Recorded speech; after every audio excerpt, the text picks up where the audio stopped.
Të martën, Komisioni Qendror I Zgjedhjeve mori vendim për shkatrimin e materialeve zgjedhore të procesit të nëntëshkurtit.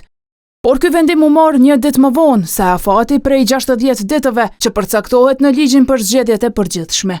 Vonesa nuk u përmend në mbledhjen e së martës, në të cilën u miratua po ashtu që disa materiale të ruhen si dëshmi. Të miratohet rekomandimi për azësimin materialit zgjedhor. Të ruhen dhe të arkivohen materialet që t'jenë këtu si dëshmi, herdo kur që çdo material tjetë pra nga një format I tillë, qoftë për çështje hulumtime, analiza apo për krahasim. Këtu gjithashtu përfshihen edhe materiale që janë pjesë e hetimit nga organet ligjzbatuese, që do të ruhen deri në përfundim të procedurave përkatëse.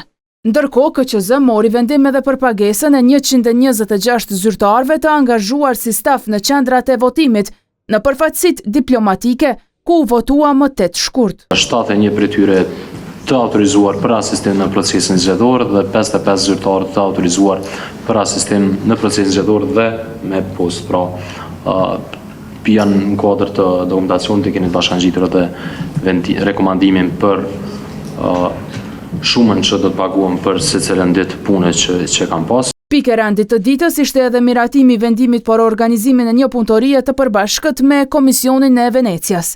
Kjo punëtori, sipas KQZ-s, synon të mbështes analizën pas zgjedhore dhe të kontribojë në përmirësimin e integritetit dhe funksionalitetit të proceseve zgjedhore në vend.